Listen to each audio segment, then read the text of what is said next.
yang dirahmati oleh Allah. Tadi saya membahas, saya harus mengkampanyekan tentang ini. Ini akhir zaman, ibu-ibu. Ya. Banyak fitnah itu tertuju pada perempuan, wanita, fitnah akhir zaman. Ya. Wanita itu bisa menjadi anugerah dan wanita bisa menjadi fitnah. Ini perhatikan. Wanita jadi anugerah dan wanita jadi fitnah. Kapan wanita itu jadi anugerah? Ketika Rasulullah SAW meminta kepada Allah untuk diturunkan satu ayat, di mana ayat tersebut untuk memuliakan wanita. Dulu di zaman jahiliyah, bagaimana wanita itu sangat hina. Wanita dilecehkan, wanita diganggu. Anak perempuan lahir bayi perempuan dikubur, dibunuh, perempuan tidak dimauin. Tetapi begitu baginda Nabi Muhammad SAW, Rasulullah datang meminta kepada Allah diturunkan satu ayat. Bagaimana ayat ini untuk memuliakan kaum perempuan? Ya. Maka Allah turunkan satu ayat ini, wahai Nabi, di surat Al-Ahzab ayat 59. Satu ayat untuk kemuliaan wanita. Wahai Nabi, katakanlah kepada istri-istrimu, anak perempuanmu, istri orang mukmin mukminah, anak perempuan mukmin mukminah, untuk mereka memanjangkan kain, menjulurkan kainnya ke seluruh tubuh mereka, supaya mereka tidak diganggu dan mudah dikenali. Nih, satu ayat ini mempunyai dua makna, Bu. Supaya kita tidak diganggu dan mudah dikenali. Kalau ayat ini nggak turun, Bu, kebayang nggak? Wanita muslim dan wanita non muslim semua terbuka auratnya, ngumpul, nggak kelihatan. Mana pembedanya? Mana wanita yang muslim?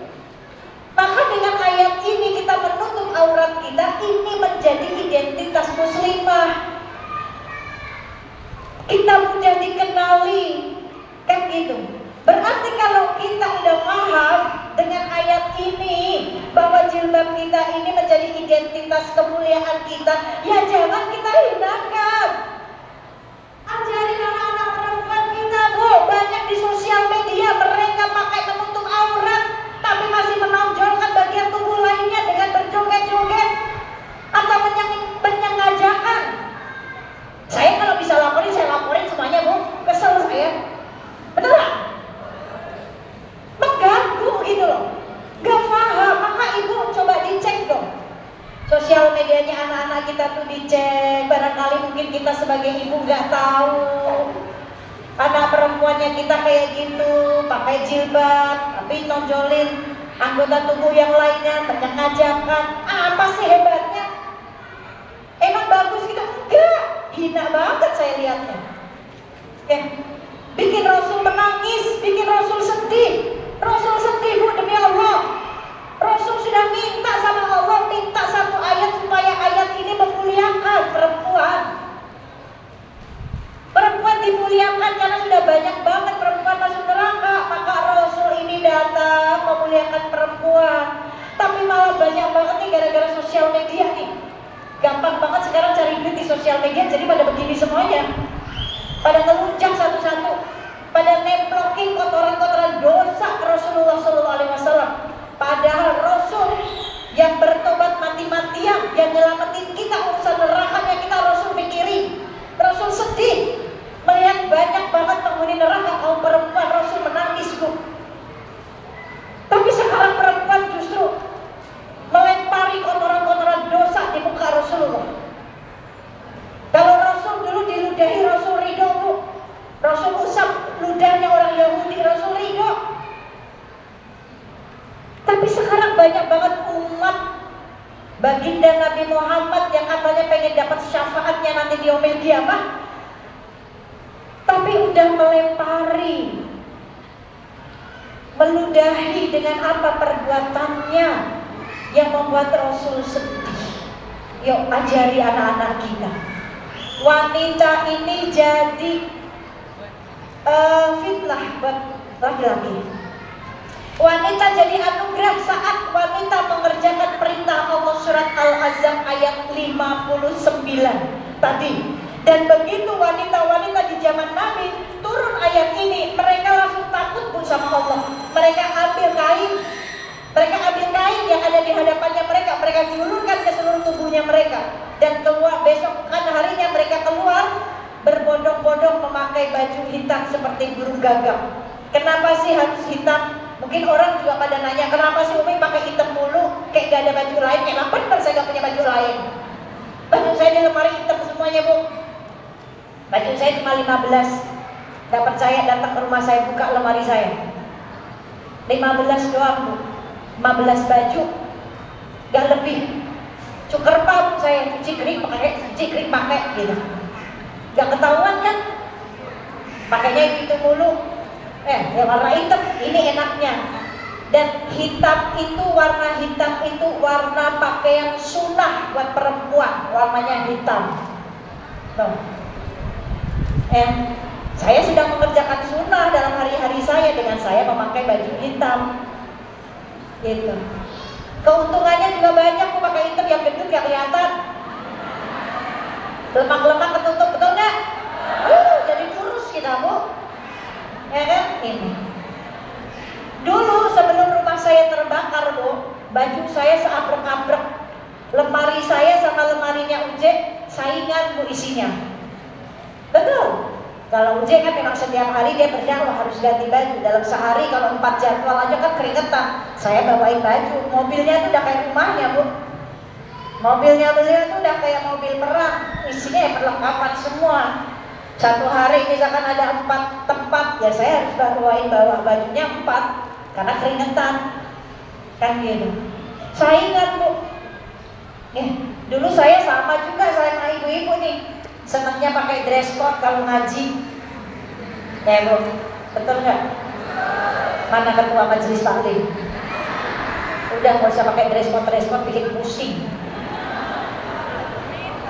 Hah? Jamaahnya yang minta. Jamaahnya kaya semuanya. Kayak utang maksudnya. Biasanya orang yang pakai seragam itu utang soalnya.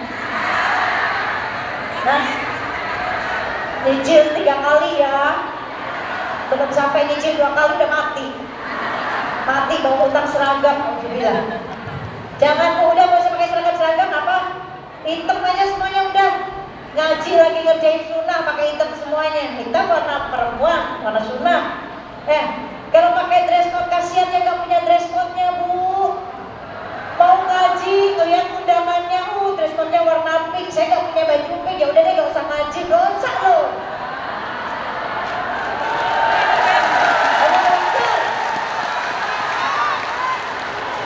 Betul nggak? Besok ngaji sebelah lagi. Ya udah deh besok saya ngaji di tempat lain aja. Giliran ngaji tempat lain sama pakai dress code warna hijau. Ya saya nggak punya baju hijau, akhirnya nggak ngaji lagi, bosan lagi Bu.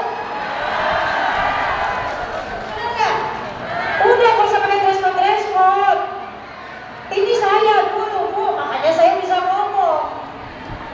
Dulu pengajian saya punya pengajian dari tahun 2007 yang ajar Uje. Yang ajar suami saya pengajiannya, namanya Taklim Uje. Saya yang suruh bikin undangannya, saya kasihlah dress code di situ.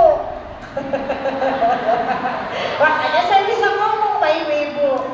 Sampai saya ditegur sama suami saya, nih kenapa harus pakai dress code sih? Abi yang musik tahu mana cakep-cakep gitu tuh.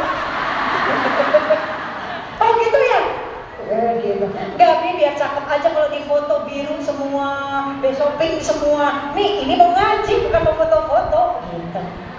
Akhirnya betul Bu, Begitu 2014, dress code saya satu lemari banyak habis terbakar. Itu cara Allah buat ngingetin saya. Maka saya bersyukur. Kalau nggak ada kejadian itu, mungkin saya ya kalau masuk surga paling belakang hisapnya. Kenapa di surga banyak fakir miskin? Karena fakir miskin tidak banyak yang dihisap. Coba pada mikir semua di lemari berapa banyak bajunya. Pada mikir semua di rak tuh sepatu sama tasnya banyak nggak? Jual beli. Pakai aja satu yang enak dipakai deh. Kan gitu Bu. Pakai sepatu mahal harga 3 juta Bu, ditaruhnya di kaki dan di kepala. Ada gitu orang pakai sepatu merek Louis Vuitton. Tahu Louis Vuitton Bu? Pakai LP.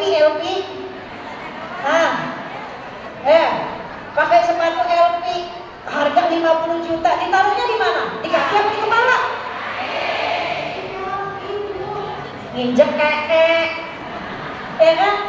Kekek ayam, kekek kucing. Coba, kan ditaruh di harga 50 juta, kan ditaruhnya di kepala, kan di kaki. Terus ngapain? Ya kan? Mikir hari gini mikir. Ya, ngurangin hisapnya kita Bu. Barang-barang kita nih nanti dihisap semuanya. Saat kamu pakai ini, kamu sombong gak pakainya? Uangnya dari mana? Bu, dulu nih saya ini, ya, saya kan berangkat dari model ya. Jadi nyari duit sendiri, senang mengapresiasikan diri kita. Punya uang beli barang, punya uang beli ini, dikumpulin semuanya. Karena kalau beli barang-barang begitu kan bisa kita jual lagi. Tetapi akhirnya gak ada manfaatnya. Buat pajangan, lihat 2014 habis sama Allah Bu. Kebakaran gak disisain satu, sisain kayak satu dia bisa saya jual kan gitu. Enggak Bu, habis semua tas brand saya, habis semuanya. Barang-barang yang uji juga, parfum, jam, semuanya. Karena kita semua berdua sama, demen banget koleksi. Tapi lihat, caranya Allah ada hikmah saat ngasih ujian. Maka jangan putus asa kita dengan rahmatnya Allah. Jangan berburuk sangka dengan ujian, pasti ada hikmahnya. Allah itu dengan ujiannya yang diberikan kepada kita ingin mentarbiyah diri kita. Kita sedang dididik jadi hamba Allah yang dimauin Allah, bukan maunya kita. Kalau kita nih memang manusia banyak maunya. Begini kurang, besok begini. Begini belum dapat, dikejar lagi. Bu, kejar dunia kayak makan kuaci. Kenyang enggak, capek iya. Betul enggak? Nih, saya mau ngejar dunia Bu. Saya kejar dunia. Ya. Saat ibu saya meninggal, saya dididik sama ayah saya. Kerja keras saya sama ayah saya. Saya dari SMP sudah jadi penyanyi Bu. Sudah cari duit sendiri, nyanyi di kafe-kafe, dianterin ayah saya tungguin cuma buat sekolah doang. Saya nih, ya. Sampai akhirnya saya hijrah di Jakarta, dapat undangan, dapat panggilan dari model. Udah itu masa lalu saya. Sampai akhirnya bertemu dengan beliau almarhum. Sama-sama jahiliyah berdua, sama-sama bandel berdua, tapi sama-sama hijrah berdua. Ya, udah menikmati dunia seperti itu. Udah menikmati. Yang diminta sekarang cuma pengen selamat itu doang. Mau minta apa lagi? Semua udah punya, dulu udah pernah ngerasain. Mau minta apa lagi? Kan gitu.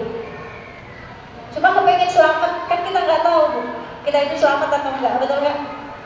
Kita cuma pengen selamat itu doang. Sampai akhirnya lihat 2013 Allah ambil beliau yang mencari nafkah, diambil sama Allah. 2013 bulan April, satu hari sebelum meninggalku, saya gak punya cita-cita saya sebagai pendakwah Bang. Saya gak punya cita-cita jadi pendakwah, enggak. Ini semua udah jalannya Allah. Saya gak akan tahu kalau saya bisa sampai detik ini duduk di sini. Bukan saya hebat, enggak, Allah yang maha hebat, mempunyai skenario yang luar biasa dalam kehidupan saya. Itu, saya ambil hikmahnya. Kalau nggak diginiin, saya lupa mungkin. Yang jadi ujiannya Allah itu buat dalam kehidupan kita banyak banget hikmahnya, banyak banget rahmatnya. Allah itu memberikan sesuatu yang mungkin bagi kita mustahil, tapi dengan caranya Allah yang lebih mustahil lagi Allah bisa. Saya sampai sekarang saya masih hidup, sampai sekarang saya masih bisa makan, sampai sekarang saya bisa nyekolahin anak-anak saya. Siapa? Jalannya dari mana? Allah.